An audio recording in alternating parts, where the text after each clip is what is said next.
যোৱাকালি বিধানসভাত যি নজিৰবিহীন ঘটনা ঘটিল তাক আমি তীব্ৰ ভাষাৰে নিন্দা জনাইছোঁ। কালিৰ দিনটো আচলতে ইতিহাসৰ বুকুত সঁচাকৈ এক কলা দিন হিচাপে চিহ্নিত হৈ ৰ'ব। এইকাৰণেই অসম মাতৃৰ প্ৰতিজন সন্তানে, অসমাৰীৰ প্ৰতিজন সন্তানে আমি লাজ অনুভৱ কৰিছোঁ, আমি দুখ পাইছোঁ। এওঁলোকে আমাৰ ভাগ্য বিধাতা নেকি? এওঁলোকে আমাৰ আইন প্ৰণেতা নেকি? এওঁলোকেই অসম নিৰ্মাণ কৰা 126জন বিধায়ক নেকি?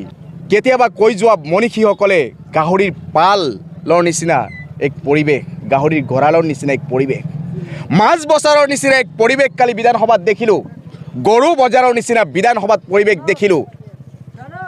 অতিকৈ লাজ লাগিছে।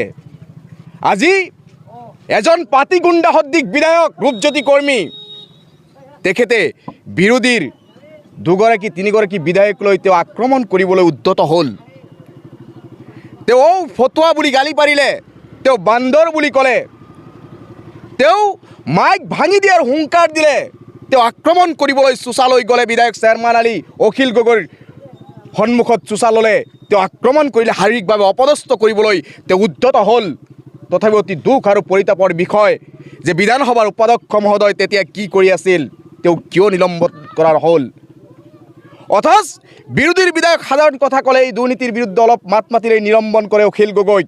কিন্তু কালি মাৰিবলৈ উদ্যত হোৱা, আক্ৰমণ কৰিবলৈ উদ্যত হোৱা, সেইটো বিধানসভাৰ ভিতৰত নহ'লে এই কাজিয়াটো যদি বাহিৰত হ'লেহেঁতেন কিজানি অখিল গগৈ আৰু চেয়াৰমেন আলীক ৰূপজ্যোতি কৰ্মী হত্যাই কৰি দিলেহেঁতেন।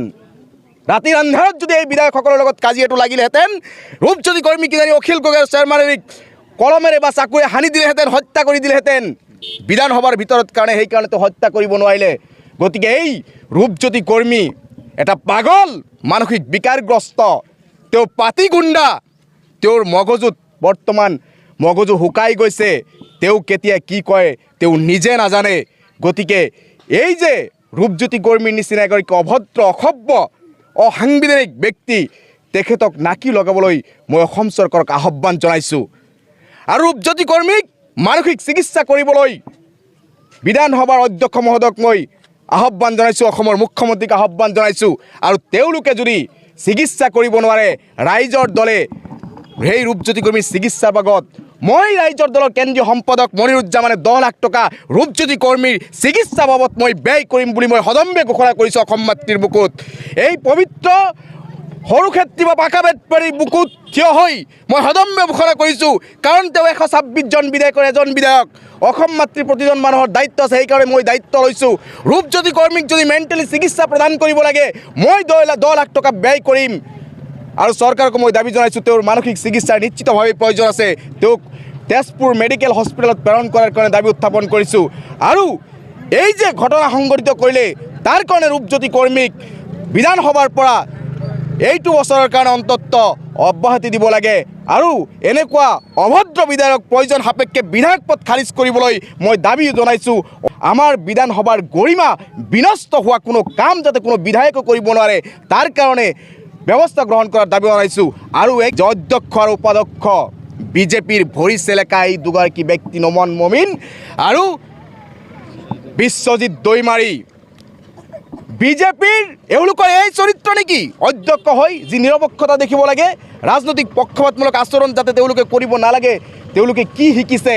তেওঁলোকৰ জ্ঞানৰ গৰিমা এয়াই নেকি যে অখিল গগৈ কিবা এটা সৰু কথা ক'লেই, চেয়াৰমেন আলী কিবা এটা সৰু কথা ক'লেই বিধানসভাৰ পৰা নিলম্বন কৰা হয়, আৰু ৰূপজ্যোতি কৰ্মী মাৰ্ডাৰ কৰিবলৈ উদ্যত হ'ল, তথাপি সাধাৰণ নিলম্বন পৰ্যন্ত কৰা নহ'ল। গতিকে এই বিধানসভাৰ অধ্যক্ষ আৰু উপাধ্যক্ষক বৰ্খাস্ত কৰিব লাগে আৰু নতুন উপাধ্যক্ষ আৰু অধ্যক্ষ নিযুক্তি দিয়াৰ কাৰণে দাবী উত্থাপন কৰিছোঁ।